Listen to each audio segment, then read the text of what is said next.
A Polícia Civil procura pela quadrilha que fez 5 pessoas reféns na madrugada de hoje durante assalto a caminhão na rodovia Presidente Dutra. O veículo transportava carga da Receita Federal. O caminhão saiu do aeroporto de Guarulhos, levando itens lacrados pela Receita Federal, como perfumes importados e equipamentos de informática, e seguia pela rodovia Presidente Dutra em direção ao Espírito Santo.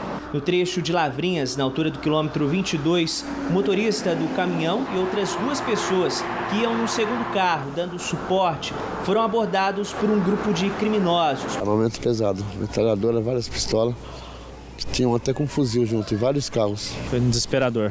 Oh, imagina. 10 homens fortemente armados, divididos em 5 carros, participaram do assalto. Durante a ação, um funcionário da Nova Dutra, a concessionária que administra a rodovia, abordou os ocupantes do caminhão, mas acabou sendo feito refém com os demais. O grupo saiu da rodovia Presidente Dutra e entrou numa estrada vicinal, percorrendo aí em média 1 quilômetro. Eles pararam o carro e levaram metade da mercadoria e fugiram, sentido capital. Os reféns ficaram presos dentro do baú do caminhão durante meia hora. As pessoas que estavam no caminhão-baú tinham um pallet, um ou vários pallets na carroceria do caminhão, e de posse desse pallet foi possível abrir um furo, né, no teto, e eles saíram por ali. Para a delegada, a ação foi planejada e os criminosos tinham conhecimento da mercadoria valiosa que o caminhão transportava. Eles tinham informação qual era o caminhão e que ia transportar essa mercadoria lá do aeroporto de Guarulhos para Vitória. Na fuga, um segundo funcionário da concessionária que tinha entrado na estrada foi feito refém e levado pelos bandidos. Ele foi libertado no trecho de Jacareí. A Delegacia de Investigações Gerais de Cruzeiro assumiu o caso. A Prefeitura de Cruzeiro abriu sindicância para apurar a responsabilidade do desabamento de uma laje no bairro Vila Brasil. Segundo o Corpo de Bombeiros, funcionários do município faziam a demolição de uma casa por determinação da Justiça quando parte da estrutura cedeu. As 3 vítimas foram socorridas para a Santa Casa de Lorena. 2 homens tiveram ferimentos leves e o terceiro foi submetido à cirurgia em razão de uma fratura. Todos passam bem. A Polícia Civil abriu inquérito para apurar as causas do acidente. A quinta-feira foi nublada com curtas aberturas de sol. Amanhã as nuvens continuam predominando. Vai chover, mas também vai fazer calor.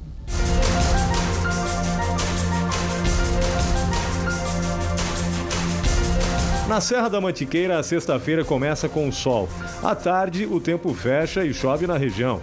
Em Monteiro Lobato e São Bento do Sapucaí, mínima de 14 e máxima de 25 graus. No Vale do Paraíba, o céu fica parcialmente encoberto, mas no decorrer do período a nebulosidade aumenta e ocorrem pancadas de chuva à tarde.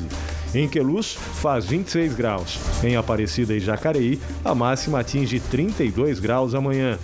No litoral norte, praia só no período da manhã. À tarde, as nuvens aumentam e provocam chuvas em Ilhabela e Caraguatatuba, que vão ter mínima de 20 e máxima de 28 graus. Hoje, em São José dos Campos, a máxima chegou a 32 graus. Amanhã, o sol aparece entre nuvens e a temperatura permanece igual.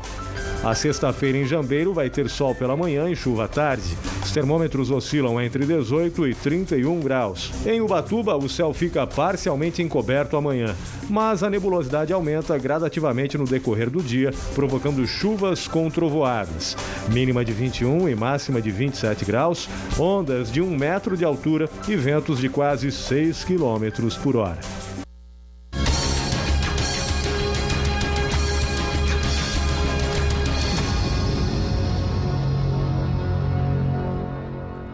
A chuva do início de novembro elevou o nível dos reservatórios. O Cantareira, em São Paulo, subiu 7 dias seguidos na semana passada.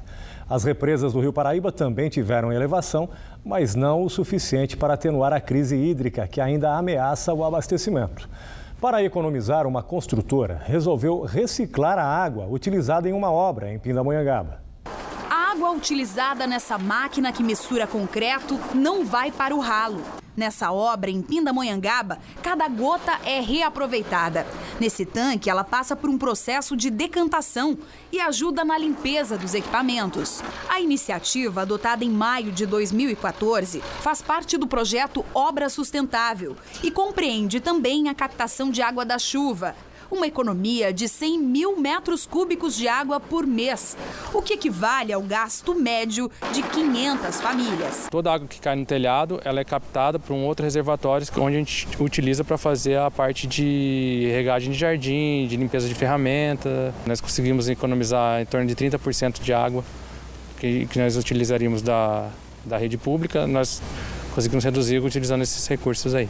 No começo do ano, em um dos períodos mais críticos da crise hídrica, o abastecimento de água nessa rua foi interrompido em alguns dias.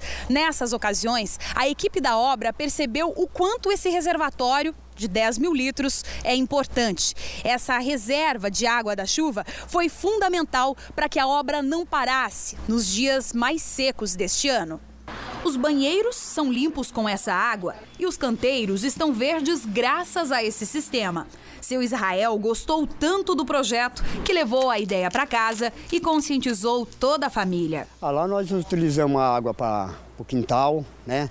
Como nós temos carro, nós temos moto, utilizamos ela para lavar a moto, lavar quintal, né? E vários tipos de coisa que dá para a gente usar. Tudo água da chuva. Tudo água da chuva.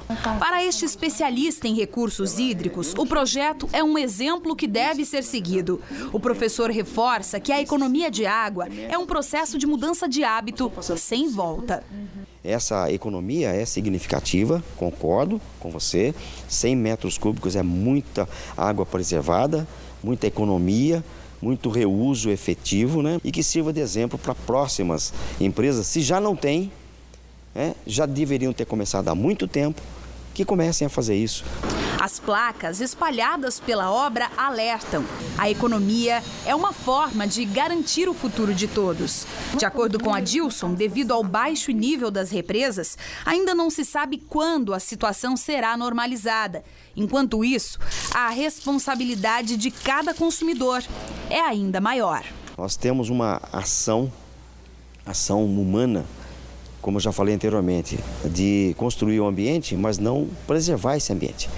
Então vamos cada vez mais informar a população, instruir a população, instruir os órgãos públicos que são diretamente responsáveis pela conservação do ambiente que ele construiu, trabalhando a consciência dessa população. Só assim nós deveremos obter resultados positivos. Mas tem que ter consciência também com a dengue, hein? Se for armazenar água de chuva, o reservatório tem que estar tampado para evitar a proliferação do mosquito transmissor da doença. Pode faltar óleo diesel em Ilhabela. Donos de postos informaram que o estoque de combustível deve terminar ainda hoje. O desabastecimento ocorre devido à proibição da travessia de caminhões pela balsa. Desde o início da semana, a empresa Dersa realiza manutenção na ponte de embarque e veículos acima de 10 toneladas estão impedidos de subir nas embarcações. Somente caminhões menores que transportam apenas 5 mil litros em cada entrega podem entrar. Segundo a Dersa, as obras no pier devem ser concluídas amanhã. No próximo bloco, Taubaté e São José jogam em casa hoje pela Superliga de Vôlei. E no basquete, o São José volta ao Lineu de Moura em busca da reabilitação no NBB. Os 3 adversários são do sul do país. Horário de verão, 7h10, a gente volta já.